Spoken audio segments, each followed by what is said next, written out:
Welcome back, everyone. I'm Clayton Captain Flowers Reigns, and this magnificent sight to my right is Isaac Azale Cummings Bentley. What's going on, my friend? Not too much. What a great intro. It is. It's one of the top intros I think we've ever had here on the North American LCS. We're here to bring you into our second match of the day, FlyQuest versus Phoenix1. After a stint as a backup for Dignitas, Stunt now joins Phoenix1 as their new starting support. I mean, this is a big one. Stunt has been crushing it in solo queue. He has both the top support counts in Challenger. He's doing very, very well, and he's going to be joining the team with Meteos. But noticeably missing from the starting roster today is Inori. A lot of people were thinking with Adrian out, it meant that Inori was coming back in, but he's not starting today. The team still has that confidence in Meteos, who has been doing quite well. And Stunt is going to have to perform right away because he's joining a team. This is not a bottom-tier team. This is a team that's tied for third right now, looking to be a serious playoff contender and playing with Arrow, arguably the best AD in the league. Yeah, Stunt isn't the only one feeling the pressure coming into today's matches, though. FlyQuest mid laner High tweeted earlier that the team had some rocky scrim results coming into the week. Yeah, I mean, we say the scrims don't necessarily translate to performances on the stage, but that can take a toll on the team. Most consistent scrim win rate of any LCS team, 0%. Ouch. And considering how strong FlyQuest started this season, it's going to be interesting to see how they end. I mean, they started it off 5-1. They have gone, actually, I believe, 2-4 in the last 3 weeks. So that is definitely a downward trend. And this is the battle for third place that leaves the loser sharing fourth with the winner of CLG versus Fox. FlyQuest is slipping in the standings. They want to put an end to it. They absolutely want to make sure that they keep their spot at the top of the lineup. And speaking of lineups, let's go ahead and check out the starting lineups for today's contest. On the blue side, it's FlyQuest with Balls in the top lane, Moon in the jungle, High, mid, Alltech bottom, Lemon Nation supporting them, and Coach Thinkcard. And their opponents today on the red side, it's going to be Phoenix1. In the top lane, Zig. In the jungle, Meteos. Mid lane, Ryu. Bot and support, Arrow and Stunt with Coach Fly. And you mentioned it just a moment ago, Azale. Both of these teams currently sitting in third place in the North American LCS. They talked a little bit at the top of the day about how the bottom and the middle of the pack is all separated by just one win here or one win there. But both these teams really want to do everything they can to stay away from that and really set themselves out as, hey, we're right up there with that Cloud9 TSM group, or at least we're closer to that than the melee in the middle. Yeah, exactly. And the playoff positioning is very important. The third place team, you're not going to get a bye, but you will play the weakest of the other playoff teams. So getting that top position is very important, even if you can't break into the TSM C9 range. Absolutely. You got to make sure that you're fighting for any bit of seeding you can get. Playoffs is just around the corner. We only have 3 more weeks, including this one, of regular season play left. So only 6 matches, well, 5 now for the teams that just played, remaining before we do get into that ever so important playoff season. As now, we're into picks and bans for game number 1. Let's see how they decide to duke it out here. FlyQuest going to go ahead, remove Varus and Rise from the table, as Graves is the first ban for Phoenix1. And FlyQuest never one to really follow the trends set in pick and ban by other teams. A blue side Varus ban is not something you see every day. Definitely considered to be a must ban for the red side, as people almost always want to first pick that Varus, but Alltech has shown the propensity to play other champions in the bot lane, notably the MF, some other things like that, so they're not going to first pick it, and they're not going to give it over to P1. And playing what your team is good at, playing what your team is familiar with as opposed to playing what you believe is tip-top of the meta has been a topic of debate throughout the past, and it's especially been one recently with the performances of some North American teams and North American players in regards to some of the top-tier meta champions. So if you want to break the meta a little bit, go for something crazy. Maybe not as crazy as Mordekaiser or Blitzcrank, hey, but still unorthodox. They can pick it if they want to. They can pick it if they want to, I guess. We'll have a crazy time casting it, but I don't know if they want to be breaking that one out just yet. We'll have to see. FlyQuest going to go ahead and finish their ban phase by taking Olaf off of things. Don't want Meteos on that one. P1 going to go ahead and remove Malzahar and LeBlanc, while the first pick for FlyQuest is the Ringlord. Yeah, I really do think that there's a lot more flexibility in this most recent patch, and probably going to be even more in 7.5 to pick what you're comfortable with. Olaf is not considered really a meta champion, but even FlyQuest banning it away because Meteos has been crushing. I would say Meteos' best 3 champions right now would be the Elise, the Zac, and the Olaf. He loses 1, but he gets to pick up the Elise, which he has not seen a lot of so far. Absolutely agree on those. We've seen them ban the Olaf and the Elise. We've seen multiple teams ban both of those from Meteos in the past. Zac, the one who's kind of so off meta that teams are like, nah, we can let him have that one. But he still won on it. But he still won on it. He still had an awesome performance with it, and they're going to be picking up the Ezreal for Arrow. Ezreal really has been rising in priority so much, in recent patches. I'm very excited to see Arrow on more of these champions that can really carry. He is obviously fantastic on the more supportive AD carries, the Ashe, the Jhin, the Varus, but I want to see this guy really take over a game and define himself as that clear #1. And you said it, they can't pick the Mordekaiser. Yes, they can. Here we go, Azale. Nautilus and Mordekaiser locked in for FlyQuest. Let's go ahead and take a step back and remember what Elimination was kind of talking about after, when they did the interview with him after the last time that FlyQuest played this. And they're like, yeah, we play stuff that's different. People don't know how to play against this. That's what you do. So does Phoenix One know how to play against this? That's the question, and we'll have to find out. I mean, I think that Ezreal is a pretty good pick against it because Ezreal is fairly safe. This is not like you're playing something that is super immobile like a Varus into it where you can get all in more easily. Between the Thresh and the Ezreal, there's a lot of peeling there. It's going to be tough for Altec to actually close in and take them out. Also, have to focus in a little bit on the Nautilus because this could be both support or top. It's a flex pick right now. I'm going to have so much fun with this game. I can't remember the last time that I casted a Mordekaiser. I don't know if I've ever casted a Mordekaiser game. I don't think I have. Yeah, even doing Fiesta games from my bedroom for 6 viewers, I don't think there was a Mordekaiser in any of those. So now I am truly going to get to enjoy some high-quality Mordekaiser content as we're getting into the second ban phase here of game #1. Camille and Shen going to be taken away by the teams targeting that top lane. Yeah, and Shen is just such a great pick for balls, I think, particularly. He really does work well with the team. He is able to neutralize a lot of lanes and then help out the team around the map. I think, especially when paired with Rengar, that's such a fantastic pick. So it makes extra sense to take it away from FlyQuest. Got to make sure you're keeping those really powerful synergies off the table, as Orianna also going to be removed. And you know, you talk about a good synergy with the Shen and the Rengar. Orianna and Rengar can actually work together very well too. Yeah, and Hai has shown that he has a very strong Orianna. It's a super meta pick. We know that Phoenix One has the last pick for their mid laner, likely. So you ban away those kind of safe standard mid lane picks and you open yourself up to get a better counter pick. Absolutely. You want to make sure you can get something that maximizes the value of having the very last pick in the draft. The final ban this time will be Rumble.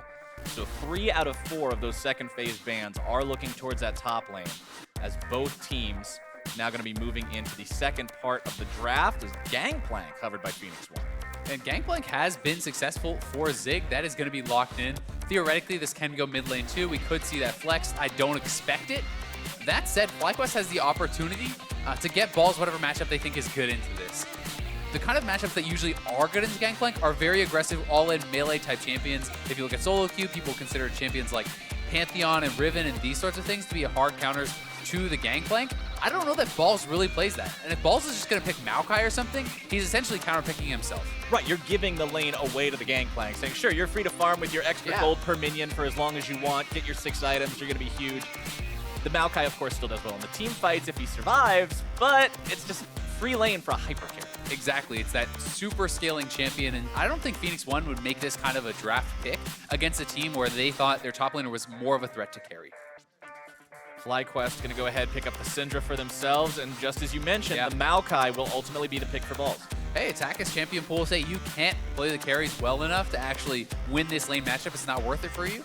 So Balls goes straight to that Maokai. We'll be playing it. We know it's Nautilus support now. That would have been a fine matchup for Gangplank too. And we're going to see the counter pick open for Ryu. What can he make happen against Syndra, which is definitely considered one of the most powerful 1v1 champions. Yeah, the ability to just press R and delete your opponent is one that's rather difficult to outplay sometimes, but it looks like the choice for Ryu and the rest of Phoenix One is going to be Ahri into that one.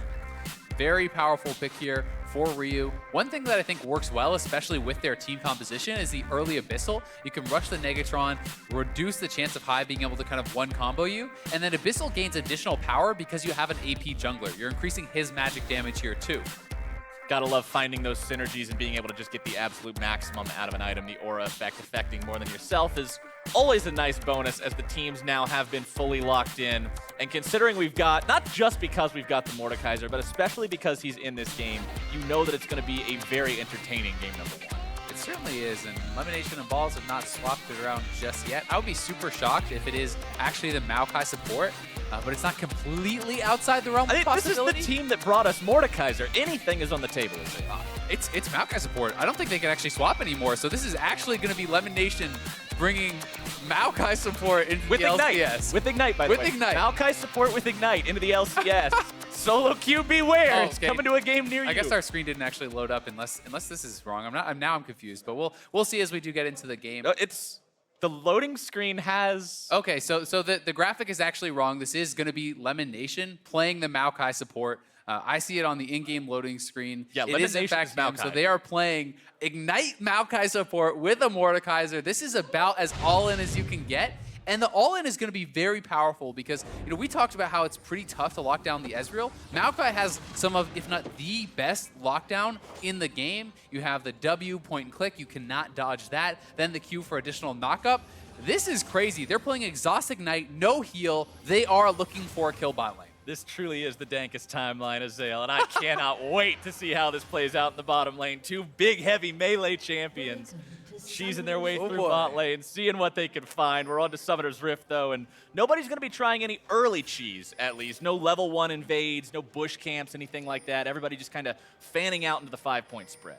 And one thing to keep in mind is that Maokai is considered a hyper-scaling champion. While his base damages and stuff are okay, I think it's a lot harder for a support Maokai to find success later in the game if he does not start snowballing. I mean, if you're not having a good early lane, this could start to look pretty ugly for Lemon Nation and Altec. They're going double Relic Shield, which was kind of the old standard for these double melee bot lanes with Mordekaiser, because you have so much pushing power. You can have 4 executes on the minions in the early waves. You push very hard. You get a fast level 2. You have more healing and ambient gold from that. So they're making some adjustments, but even with that, can be tough in this lane. And one thing we haven't really talked about a whole lot or at all yet, we mentioned that Inori is not starting this series today for Phoenix 1. We talked about how they're going to be using Meteos again. They found some success with him. They're feeling comfortable with that. Meteos is up against some of his old teammates. He's going to have to deal with some of the members of the old guard Cloud9, and this should be an interesting contest between these two. Yeah, definitely. I mean, Meteos, they are going to know how this guy plays, and likewise, he's going to know their tendencies and maybe be able to prey on some of that. Even with his experience with the team, I doubt he called the support Maokai with Ignite. I doubt anybody out there called the support Maokai the Ignite. There's probably some dude out there randomly who's got 2 followers on Twitter who is like, I bet you Lemon picks support Maokai with Ignite today. I knew it! But we'll never know, because the guy has 2 followers, so we can't get enough retweets to see him. Early stages of the game here, I think the Hive is going to have to be quite careful. When you're going up against this Elise, you know that the gank ability is there. And the fact that Meteos is going up against a mid laner without cleanse, if you hit the charm, then you can follow up with the cocoon and vice versa. That's very scary for Hive. Absolutely. The threat of the chain CC into the insta-get potential, very real between that mid and jungle combination, as Altec and Lemon Nation going to be shoving up here bottom. Despite the fact that they are the melee champions into the range champions, it's what you mentioned with those relic shields, the ability to execute the minions, gain control of the tempo in that lane very early on. They're just going to keep on shoving in. Fan vote across the bottom of your screen right now. 60% of y'all think that it's going to be FlyQuest walking away with the win today, while 40% are still out there rooting for P1. I think the question becomes for the bot lane, once it stabilizes and Ezreal is able to start poking and pushing in, can they actually keep up and stay relevant, right? Obviously, there is the threat of getting ganked, but I think that doesn't really show up as much until Moon hits level 6. So there's a pretty big window of opportunity for Arrow and Stunt to try to develop an advantage. But that said, Stunt's first game with this new team, lots of pressure on him already, and now he's playing against a kill lane. I think that just gets even harder. Right, because you know that if you play it well enough to beat them, that they're going to be essentially shut out of the entire game, but if you let them get rolling, it becomes a nightmare and it becomes one real fast. Exactly. It could completely give the game over to the other team. If this kind of a lane gets too far ahead, they can often continually all in your bot lane over and over and over. Yeah, as soon as they see you, they just blitz you. They just run right at you, take you down, kill you from 100 to 0, and there's not really anything you can do about it. We've all seen the results of something like this in solo queue before, but today in LCS, it's going to be a little bit of a different story, as Arrow and Stunt going to be shoving their opponents back. And talking about Stunt, yeah, before this, he was the substitute support on Dignitas, and now starting support on Phoenix 1, kind of shuffling the roster up here a little bit. It'll be interesting to see what he does now that he's trusted with this starting position, saying, hey, this is the guy that we want on our team. This is the guy that's going to be replacing Adrian. Can he step up? And I think it's a guy that they have a lot of confidence in his mechanics, but transferring solo queue success to the LCS, especially in the support and jungle roles, is very difficult. That said, he has one of the best bot laners in the world to learn from. He has guys with a lot of experience on his team in Meteos and Ryu and Arrow. They can help to make that transition easier for him. Yeah, and we talk about the caliber of a player that Arrow is in terms of AD carries a lot. Being able to have somebody next to you you can trust to go along with your plays can be huge. Both these junglers kind of going to be seeing each other around the northern exit of the bottom side of the blue team red jungle. Not really going to be finding too much action off of it. Moon and Meteos both still plenty healthy. Meteos going to be grabbing that scuttle crab in the bottom river, kind of protecting his pushed up bottom lane. Yeah, that's a really good call out because you can see how much focus there is on vision around the bot side. There's a pink ward in the river. They take the scuttle. They have 2 wards in the bot side jungle. They're trying to make sure that Moon cannot have a successful play on that bot side to really get it rolling. And one thing that we haven't talked at all about really is the fact that Altec's actually playing Deathfire. Not the most common of masteries that I have seen on the Mordekaiser. Traditionally, I do see things more like Storm Raider Surge, which people use quite a lot. But this is a higher damage build, but it's tougher to actually stay on your targets without that speed burst. Well, it will allow him to have a little bit more poke, I suppose, in the lane. When he does manage to land that damage, he can get a little bit of extra burn out of it, but without the speed, you're right, they might be able to shut him down, especially with plenty of tools in the arsenal to do that. We talked to Champion Select about how they've got a slippery AD carry on the side of Phoenix 1. This isn't a Varus, this is not a Jhin. Ezreal's got a built-in flash. And the Ahri as well is very tough to actually get onto. Plus you have a lot of CC, you're trying to run in through a hook, through the charm, through the cocoon, through gangplank slows. It seems like a tough team to play that Mordekaiser into. But there is no real strong front line for P1. So that said, if you fall behind, this is such a powerful bulldozer comp with Nautilus, with Maokai, with the Rengar, and the Mordekaiser. These guys can continually fly in on you and will have extremely powerful diving. Elimination going to be hooked up by Stunt, but they don't want anything to do with that guy. It's a very tanky Maokai to have to deal with. Even though he doesn't actually have any tanky items yet, still just basically a tank champion. One cool thing about playing support with the Mordekaiser too is that he's doubling the amount of ambient gold you're getting from your support item, because he's popping relic stacks back your way too. So look how much CS Elimination has just from the double relic shield. You actually do have a fair bit more income because of a lane like this as the support. FlyQuest very slightly ahead in terms of the overall gold in the game, about 100 up for themselves right now. Because, you know, despite the fact that these guys are going to have an economy advantage, there's also an economy advantage for Zig in the top side just because Gangplank naturally gets more money by farming things up with the barrels. You're going to be seeing more of that demonstrated as he gets more items as well. The Sheen now up and running on him means he's going to be able to add a little bit of extra kick to those. Also have slightly stronger poke as he aggressively, if he aggressively wants to trade onto the balls, as Ryu has High shoved in here in the middle. Really nice charm there. Takes half of High's HP, but did have some potions running and will be able to be okay in this lane. Neither of the mid laners was able to actually get to a big item break point, so they're just going back and they're trying to keep the aggression up with the early Doran's items. I will be interested to see if Ryu wants to go aggressive with his itemization or if he elects for the Negatron close coming soon. Here comes your all-in attempt in the bottom lane. P1 looking to make it happen. Altec might be in some trouble here. Meteos trying to find his opportunity. Gangplank ulti comes in. First blood goes the way of Phoenix 1. Elimination looking to get himself away with the flash over the wall, but Ryu is here. No, sir, you are going to be denied just as well. Ryu grabbing the kill. Moon is still doing the camp there beside his team as they die. Don't worry, guys. Gotta get those Krugs. Golems. Krug gold, baby. There we go. Come on, man. He would have missed out on like a whole 60 gold if he stopped that to help. That's true. What are you talking about? Personal economy. Zig now in some trouble, though, top side. Balls aggressively jumping onto him using those anchors, but not really going to have any kill potential. And this is just really a nice all-in from Stun. Immediately hits 6, then he goes in, hits the hook, into the box, Arrow already following up, and Meteos and Ryu are so far ahead of this play that there isn't really much that Moon or High could do, especially when you add in the Gangplank ult. It's essentially that 3.5-man gank, which is very, very powerful. And putting this bot lane behind is going to mean big things for P1. Yeah, we already mentioned it. A lane like this, it's all or nothing. You don't play this to say, all right, we'll go even, and then we're going to do normal stuff later. This lane has such a strange and volatile dynamic that they're either going to be way ahead or way behind. And when you start off 0 and 2, it's usually not the first one. And you can see how defensively the Mordekaiser is going to have to itemize because of all the crowd control on the opposing team. Going for that Merc Treads first, he just can't really deal with all the CC and needs to be able to increase his uptime. So even though there's not really a damage item, it may be the one that increases his damage most. And this is one way that the bottom lane of Fly can actually get back into it. If Arrow walks too close, they can look for an all-in here onto him. Have to see if FlyQuest disregards They're not checking just yet. FlyQuest's potential for this. They're actually cheating to the side of Meteos, and that alone, once Meteos gets pinged out there, FlyQuest decides, nope, let's just push it in. That wave clear capability is still so very effective from the side of FlyQuest, though. The Harvester of Sorrow allowing them to just get rid of the whole thing, heal right back up any sort of damage they would have taken, tanking them as it continues to farm up top side. Going for the Jarum's Fist after the Sheen, so delaying that Trinity Force a little bit. Ryu going to be stunned over the wall, but Hai can't find any additional damage on that one.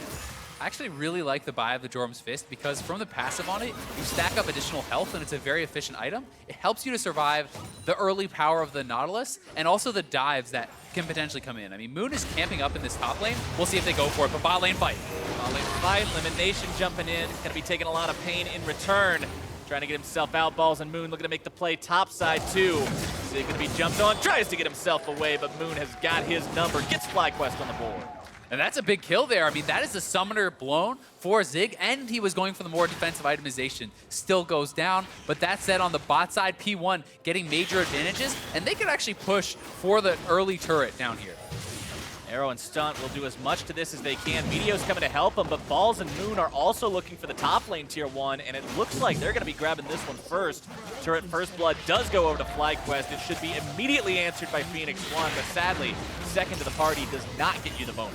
No, they certainly don't, and that's pretty big for FlyQuest, who was falling a little bit behind. And this is the power that Nautilus does provide. Such easy setup for the dive, even with Zig flashing out there.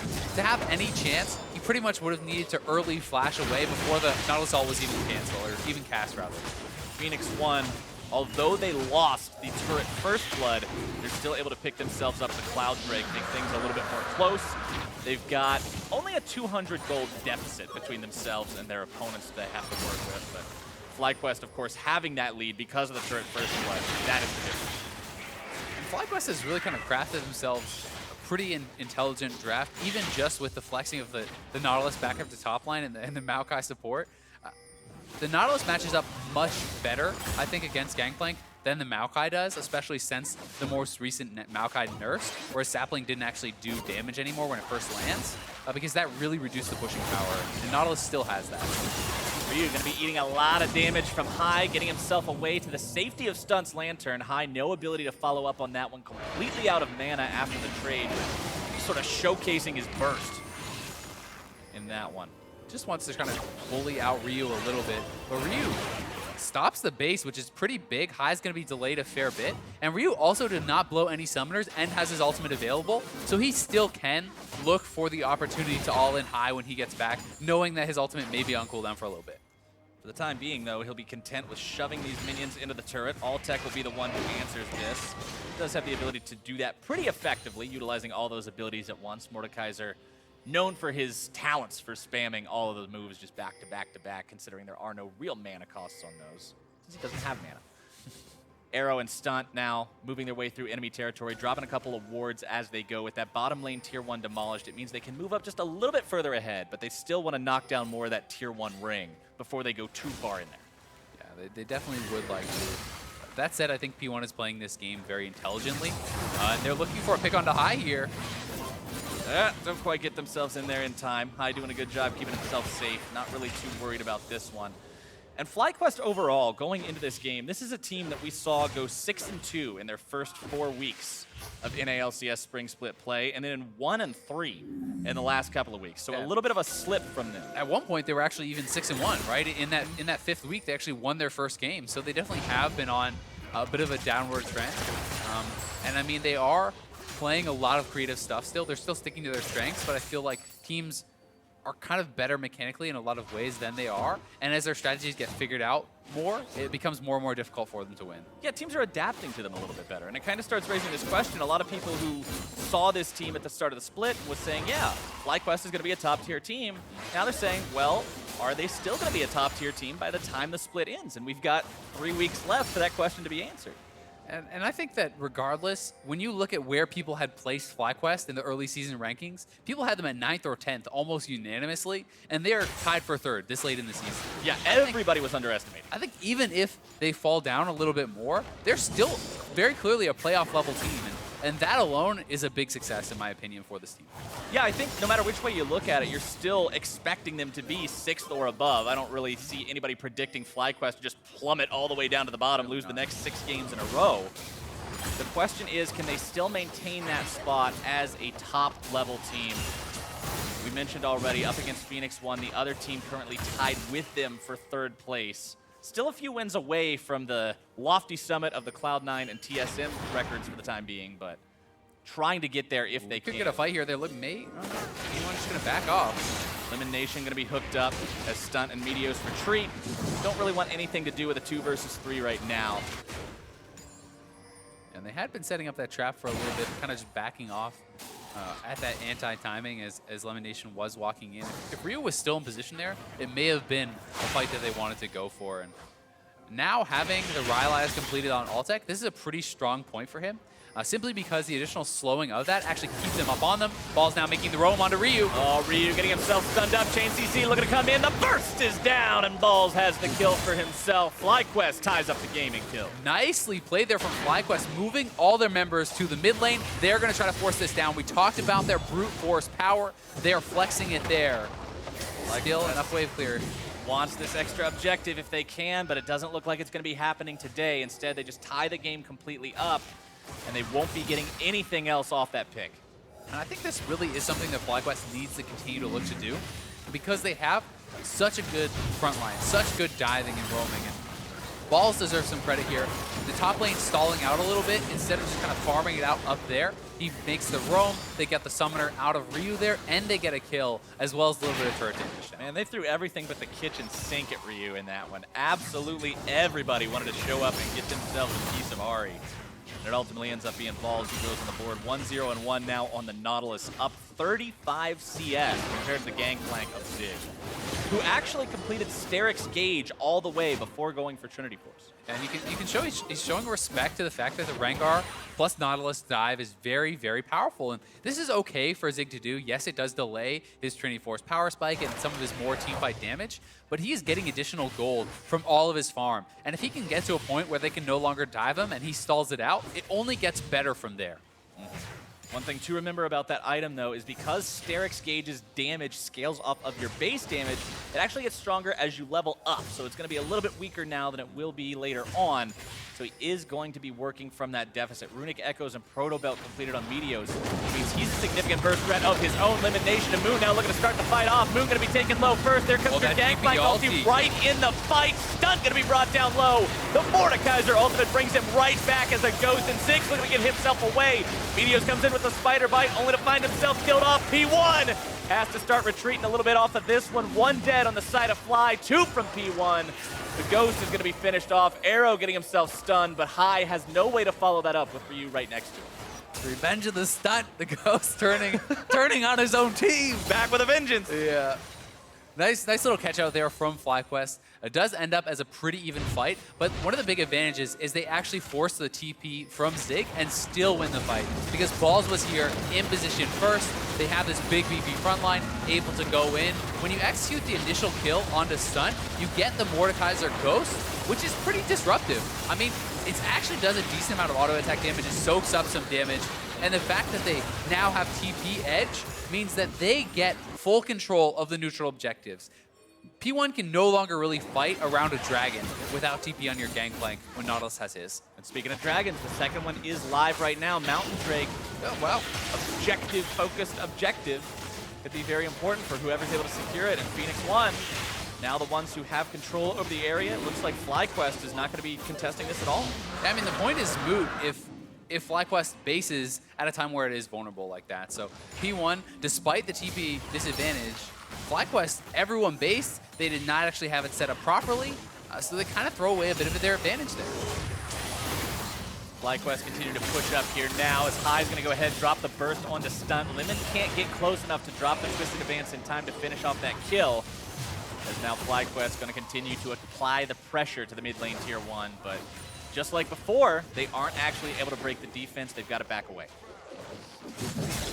Moving themselves up towards the Baron area, though. We're at 19.5 minutes into the game, Azael, so sooner rather than later, that little purple fella is going to disappear, and we're going to get the big purple fella instead. And a big team fight win for either one of these teams could result in a Baron take. Or even just an aggressive play. FlyQuest has shown that they are one of the teams willing to take a risk and just try to rush down the Baron if they feel that they have got the vision control.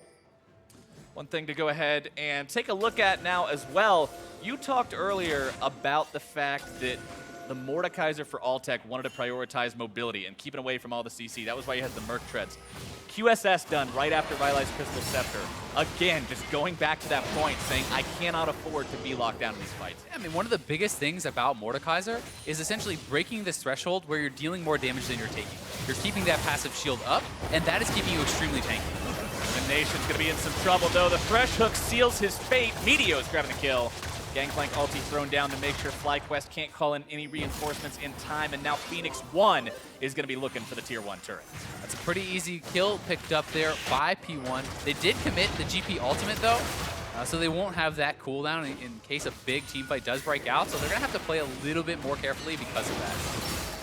FlyQuest does the same thing Phoenix1 does, though. They immediately repel the push onto mid lane, keep that turret standing. Turret's still just tied up at 1-1, 21 minutes into the game, so both teams doing a good job of not letting any more of that standing gold slip into their opponent's hands, not letting any more of that map control slip away as you lose those outer turrets. Balls rotating down to the bottom part of the map. You're going to see Zig doing the same, and we've reached the flip-flop part of the game. And one thing I would like to see Balls do is actually build towards the Iceborne instead of something like a Frozen Heart this game. I feel like it really does increase the amount of time you can be relevant in the 1v1 against the Gangplank. It gives you so much more dueling power, and that can help him to extend the advantage. Right now, he looks to be content with just sort of clearing those waves out, forcing Zig back, as the rest of FlyQuest will be hanging around on the northern part of the map near that Baron pit. Hai and Ryu see each other. They're both being very careful about this for now. Hai's going to go ahead, find his stun, looking to remove this control ward. He's got help hanging around nearby. The other ward is going to see that. So Ryu knows Lemon Nation was waiting in case he dove in, looking to find anything onto Hai. All he would get is a face full of Maokai instead. FlyQuest just clear out some of the wards, back themselves out, but now they're going to be finding Meteos. Lemon Nation eating a lot of burst. Meteos dragged to safety by Stunt, though, wanting to make sure that Hai's not able to blow him up. I mean, this is not really what you're used to seeing from a Maokai. No. You're used to seeing him get caught in situations like that and barely get dented. But this guy is very squishy for a Maokai. Yes, he's tanky for a support, but he's certainly not going to be that massive team fight tank unless he can really get a big injection of gold and the game goes late. Absolutely. Very low economy compared to what you would normally see for the huge super tank from the top lane. Edge of Night now completed on the Rengar means he's going to have some extra protection when he decides to dive into these fights.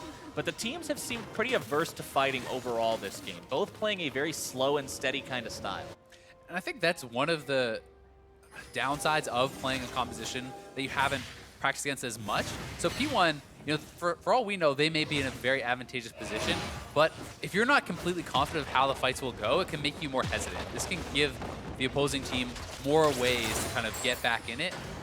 That said, the Gangplank scaling is always something that you can kind of sit back on and quietly rely on. Definitely don't want to be seeing a 6-item Gangplank this game if you're FlyQuest. They'd like to prevent that if they can, but Zig now having the Trinity Force completed means the farming is going to be that much more effective, which means the next items are going to be coming online that much sooner. So they really have to keep that potential in mind.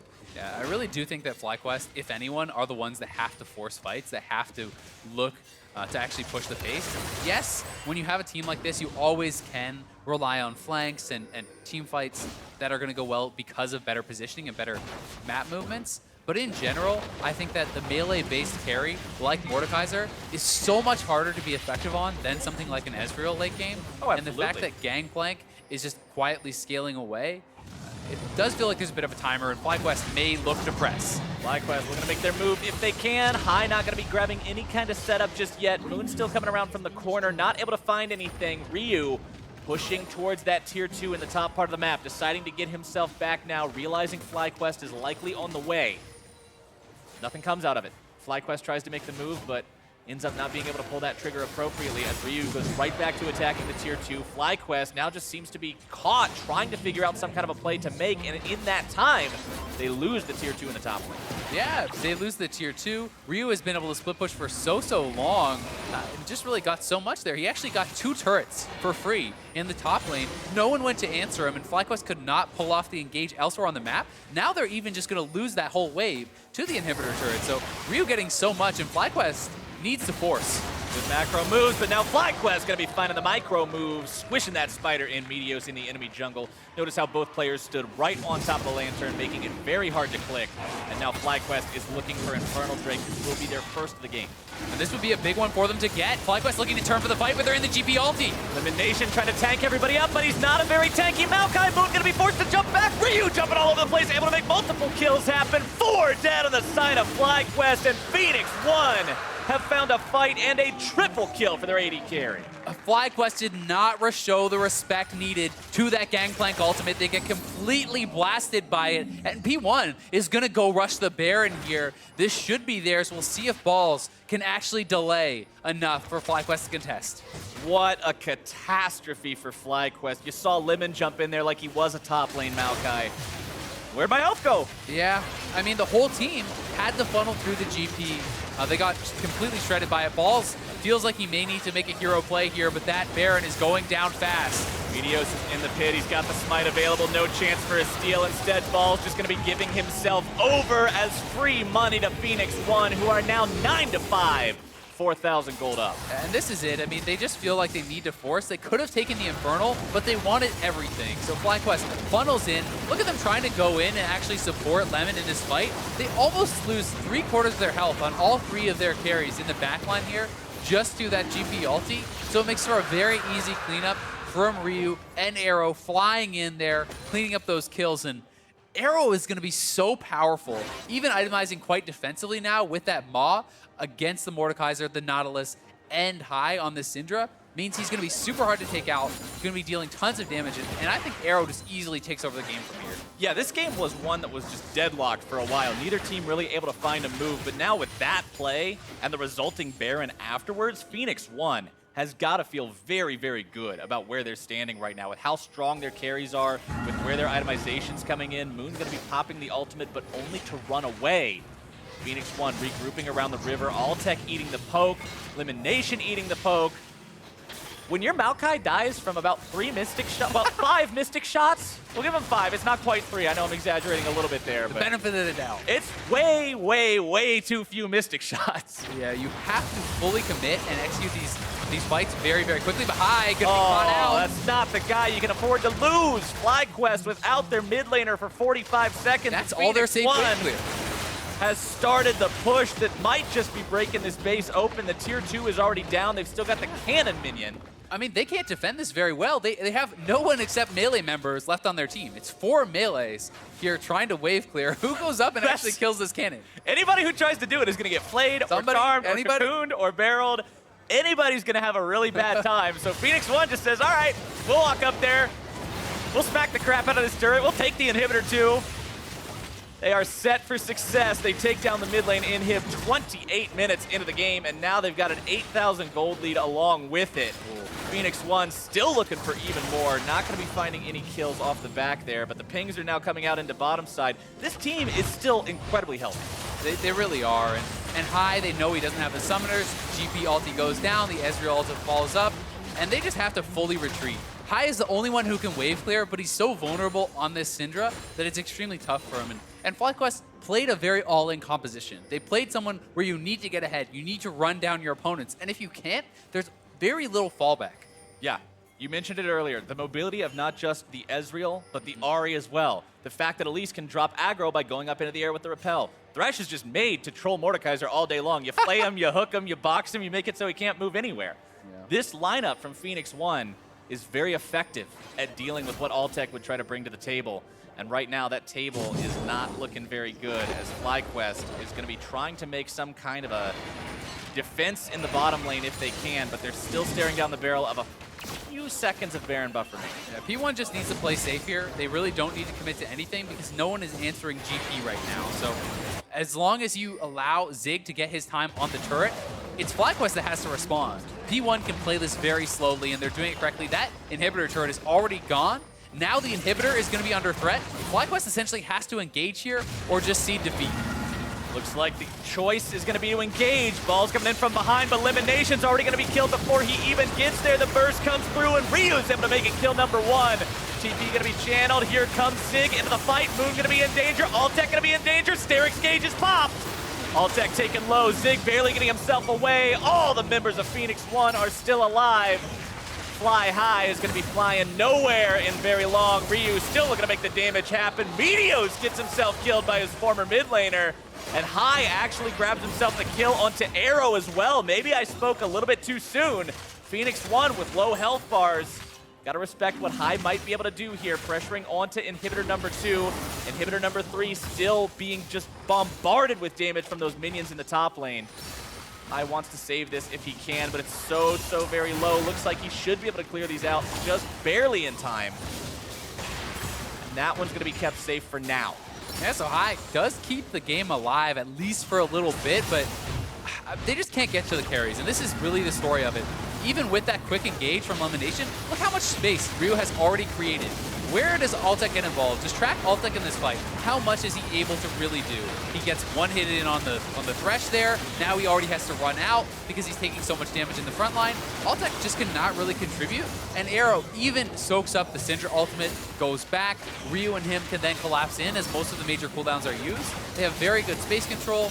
And this is really what saved the game from High. But still, it's an almost impossible situation for FlyQuest. Yeah, High had a great play there. Looked like he was going to be in some real trouble, but the hook just slightly missing from Stunt.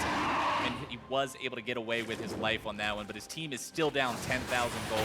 Phoenix 1 going to be taking their 4th Drake this game. Complete Drake control the entire time. I just love the build from Arrow this time. Forgoing the more offensive kind of standard build of Blade of the Rune King, he gets an early Maw. Now he's building towards Mercurial Scimitar. He knows he doesn't need the extra dueling damage because his team is enough ahead. He just has to survive burst combos, and he is built perfectly to do so, especially in combination with the Mikhails and the Locket from Stunt. They have multiple ways to keep him safe, and it's so hard to take down that carry. FlyQuest now pushing up in this top side. Seeing if they can maybe end the game with this one. They've got one inhibitor left to target. P1 is going to have a very tall order in taking down, well, FlyQuest, I should say, is going to have a very tall order in taking down that P1 AD carry. Phoenix 1 is a very scary squad to have to deal with right now. They've got everybody up here in the top side, except for that Gangplank, who again is going to be on the split push. Finally caught up in terms of farm as well. Balls was ahead by about 30 or 40 this entire game, but it's like once you take over the game, you can farm easier. Yeah, who would have known? His team gifted him the time to do that. Gangplank will almost always be relevant, even if you're dying, as long as you have farm. And Zig did not even do much of that. Ball's gonna eat a little damage from the Ahri. Moon goes ahead, pops the ultimate, gonna be using Edge of Night as well, but there's no opportunity to jump in. He's just waiting in the flank, but as soon as he tries to go in, it's not going to result in a whole lot of anything. Meteo's going to be the one he jumps on. Gangplank ulti comes down. High going to be eating the damage from that. Limit Nation trying to disrupt the back line. Stun's going to be soaking in the front line. Limit Nation goes down. Moon does too. Now looking to find the damage onto Altec, who pops the QSS, but I don't think it's going to be enough. The burst is there. The triple kill comes out for Zig, and Phoenix 1 is going to lock this one down right here, right now. Nexus turrets under siege. They are done, and Phoenix 1 finds the Game 1 win 33 minutes in. FlyQuest comes out with a cool draft, but P1 plays very well around it, drafting extremely safe carries, and it just felt like they had the answers all game long. And FlyQuest seemed a little bit lost at a couple different points that game, especially around the mid-game point where we saw the Ahri grab 2 turrets in the top side where Ryu was able to just push with those. FlyQuest couldn't decide whether to stay mid or retreat. And then when they had to defend either the top lane inhibitor or the bottom lane tier 2, they didn't save either one. FlyQuest just seemed to be one step behind their opponents for a lot of that game. They certainly were, and I think it's just simply a case of they went with a risky draft and it didn't pay off. Right? This is something that you kind of have to be able to snowball. Not only was P1 able to make the first kills happen in the bot lane with a great gank from Meteos, plus the ultimate of Zig, once you get to that stage, it's like you are kind of out of options. you essentially just have to snowball or lose, and they couldn't snowball. And you saw Lemon Nation keep trying to go into every single fight because that's how he was going to be useful. That's Maokai's job, to be on the front line. But as you mentioned, if the money's not coming in, if he starts to fall behind, the Maokai is not going to feel like the champion that you expect him to be. And you saw just how rapidly his health bar evaporated in every single one of those fights. I mean, it's kind of something I like to talk about with melee supports versus range. The baseline effectiveness of the melee supports is much lower, even though the playmaking ability, the potential is much higher. And Maokai is kind of an even more extreme version of that at support. You're so squishy, you're so one-dimensional, you contribute nothing if you are not going in, and if you're behind and go in, you just die. Yeah, so your choice is either contribute nothing or die. Yeah. Great choices, Dash. Feels bad, man. On that one. Feels real bad, but we're going to go ahead and throw things over to Dash and Kobe to see what they make of the Phoenix 1 win. Thank you very much, gentlemen. Our crazy week keeps getting crazier with the Maokai support along. I've seen Mordekaiser lanes before. Yeah, Mordekaiser, Maokai being locked in here from FlyQuest. Let's talk about this a little bit because this is one of the teams that is very willing to experiment in Champion Select. And although it didn't find success in this game in particular, this squad has shown that Champion Select is not a known quantity against them. Definitely true, and I do like that, and I think it is a viable tool to use to try and surprise your opponents with things. The thing is, you lose a lot of that value if it's not a surprise. And the enemy team, Phoenix 1 in this case, drafted very good kiting. You know, Gangplank is super good against all melee teams. You have to go through the barrels, you have to go through the ultimate. You're really trying to race this Gangplank once you get towards the later end of the game. And then Thresh is just like a nightmare for melee Running through those walls is next to impossible. Plays, walls, hooks. Ari, one of the more slippery mid lane champions, so even if you do twisted advance onto her, she might drag you back 3 screens across the enemy team. So a well-drafted comp here from Phoenix 1. And before we push into the game, though, I want to take a look at what Lemon Nation said as we spoke to him earlier about FlyQuest philosophy on team comp innovation. Everyone's like, you know, this could be good. Let's try it out. Let's see how it goes. And if it goes well in scrims, we bring it out. And having those kind of pocket picks definitely gives an advantage, especially when the enemy team has not played against them yet, you know? A lot of teams are more reluctant about trying out weird things. I think a lot of people kind of are judgmental about that kind of thing in team environments, and it kind of makes the players are like if the player like is like, I really want to try this out, and then it like doesn't work out, they'll kind of feel bad if other people are like, you know, just let's not try it, let's not waste time on it, that kind of thing.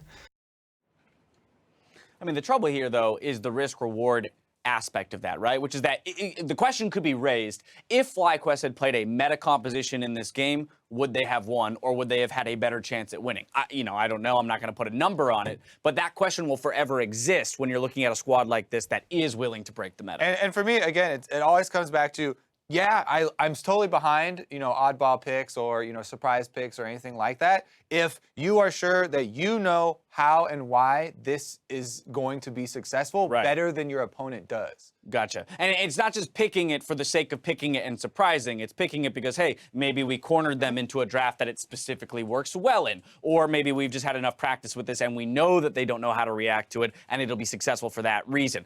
Lo and behold, this time around, as Azael mentioned, with the Maokai getting pretty far behind, becomes a next to useless champion because his only choice is to engage and then die handing over a kill. I mean, if we're talking about specifically, like, the Maokai support is something that, like, oh yeah, you've done with your friend or something in Flex Q. Right. And that was before the nerfs where, you know, the first part of the sapling did damage and stuff like that. Yep. But it was always kind of one of those little more on the more jokey side. And as you said, there's not a lot of surprise to a Maokai. Exactly. So Maokai is a slow-moving tree. But now let's look at the team, though, that was, you know, had to deal with the surprise in Phoenix 1. We already mentioned today and saw there that Meteos on the starting roster, even with Adrian having moved. So there was some speculation as to whether or not Inori would return. Well, Meteos is sticking around. Interestingly enough, though, record with Meteos 3-1 up to this point in match score, whereas with Inori 4-4. Of course, we could dive into the strength of schedule and whatnot and get all nitty-gritty with it. But ultimately, recently, the team's been finding success with Meteos, and another game win here puts them at 1-0 in that third-place battle. And even though you look at the performances, the games themselves, and you're like, well, did Meteos really like blast this one open? He has had some ones where he's had really big plays and been the star, some of them where he's fallen flat. you know, they could be, you know, a lot of these unseen factors that we only can speculate on, like team environment, communication, and all that sort of stuff, where people thought, oh, it's probably a beef between Inori and Adrian, and they would assume once Adrian left the team that, you know, it would fill in. But if they've been practicing with him, or, you know, the team play factors come into play, right, Meteo's still in, baby. He's still there. And now I want to return to the point you made earlier about playing a mostly or a 4 melee composition into this Phoenix 1 comp. Taking a look at the game, you know, kind of the game-breaking team fight here at 25 minutes. A great ultimate out of Zig, which will come in a little bit once they're on the Dragon. That's right. So FlyQuest are going to go for the pick on Meteos here. Playing Elise gets a little bit of a delay, but ends up going down anyway. Key things used there was pretty much only the Syndra ultimate. So when keeping track of we want to re-engage, yeah, it's health bars and all that stuff, but also key cooldowns on spells and abilities. Then you see there, elimination does go in.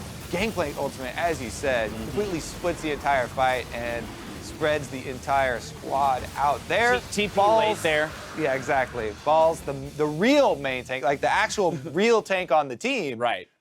Is the one you want there at the very beginning. And, you know, elimination is kind of like the little buddy tank that goes in with him, after him a little bit. It could have been a 4v5 in favor of FlyQuest. Instead, down a member and that kind of crucial ultimate from the Syndra allows Phoenix 1 with a well-placed GP ult and then good positioning by Arrow to pick up the triple kill and then the Baron. Yeah, because I do want to be clear that I do like, you know, for melee comps, you can do them.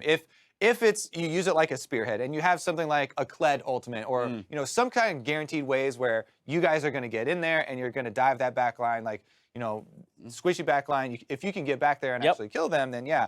You know, if you get split up like that, or if you have to go through all these different things that we've been naming, it becomes a lot more difficult. Player of the game this time around going to Arrow on that Ezreal, which has risen in popularity, obviously, with the Ninja Tabi boots that can be picked up pretty easily on it. But he's been a very solid and consistent performer for this squad, really from day one.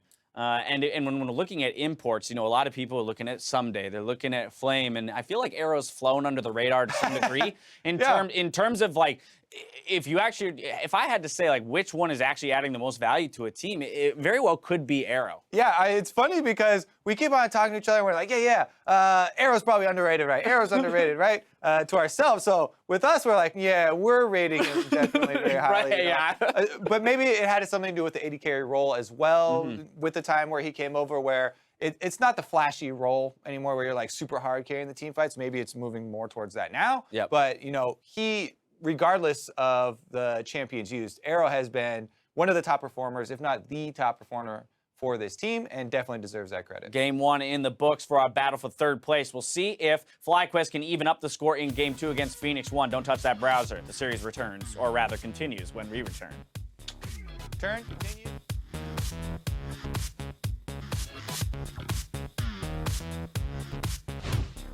All-in attempt in the bottom lane. P1 looking to make it happen. Alltech might get some trouble here. Meteo's trying to find his opportunity. Gangplank ulti comes in.